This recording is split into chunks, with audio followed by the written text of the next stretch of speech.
Welcome friends, welcome to DhesiRealEstate. Today we are going to discuss 5 common mistakes that first time home buyers make. Let's start. The first one we have start looking for houses without mortgage approvals or any qualification. What happens? You randomly saw your friends bought a home, you just start looking, you went to another street, you like that home. But what happens after that? Are you in a stage of putting an offer? No, you need to know about your qualification criteria. Are you qualified for what? 800,000, million, half a million? What is your range? Base your income and the qualification is done. What to do in that case? Go to a qualified mortgage agent who can help you in that qualification. Why? Because once you know your range, you can start looking houses in that price and based on that location, so it saves your money, time and effort. Now the next thing what we have is number 2, we have relying on online portals to make the value of the property.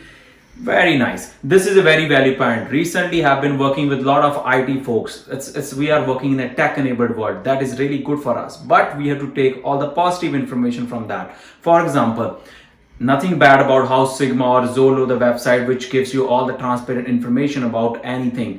But the thing is that don't rely on the information which it shows, like what will be the current value of this property. If it says 700,000 of value is listed for, don't get caught by that it will be sold by 750. I have seen that people mindset are driven by those applications, by those apps. Those analysis is just AI driven. We are living in a very practical world. The analysis need to be on the same street based on the number of rooms, qualification and on the market condition. That is not there in that app. So that's what happened. This is a real example. We lost a lot of deals. Why? Because I was working with a lot of tech savvy people. I am fine, I love that, even I'm a tech savvy guy, but we need to rely on the real picture, on the real knowledge you have. Go to expert who knows what is the real value of that property. So don't completely rely on that. Use that app to know what is coming in the market, what is getting sold, but don't use that app to do a market analysis. Okay, this is the price, this is the only price I have to buy that home for. I'm not going beyond and above that. It's all driven by the market and all by the news.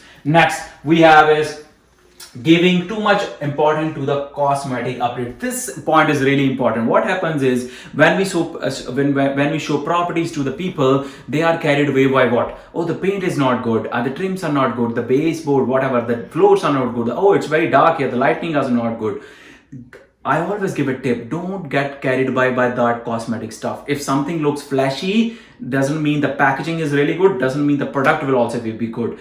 Go by structure, go by the foundation, go by the core, go by the location, go by the frontage of the property, how many rooms it have, the structure, width, height, all those things, rather than being carried away by the cosmetic stuff. All the painting, lighting can be fixed anytime, but those structural things, if they create problem, it won't be. Talk about the roof, talk about the furnace, heater, right?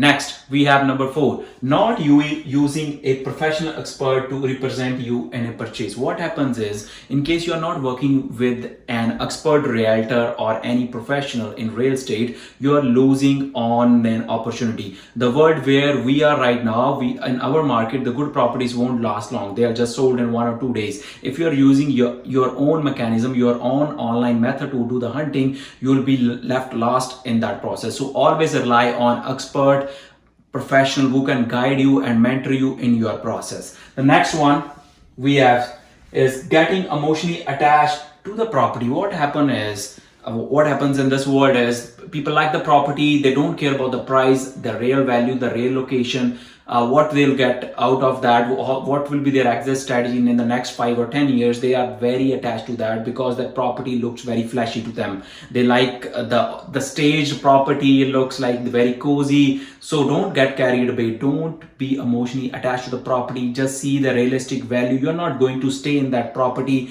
throughout your life. And last and not the least, here comes the bonus tip. Everything is not 100% perfect. You are buying your first home.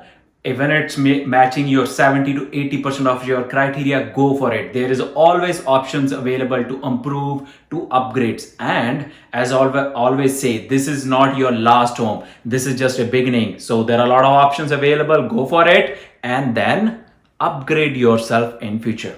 Thanks for watching and do like our content. We are available on all the platforms wherever you are. Just follow us on Instagram, YouTube, Facebook, TikTok, Snapchat, whatever platform you like. We are there for you. Thank you.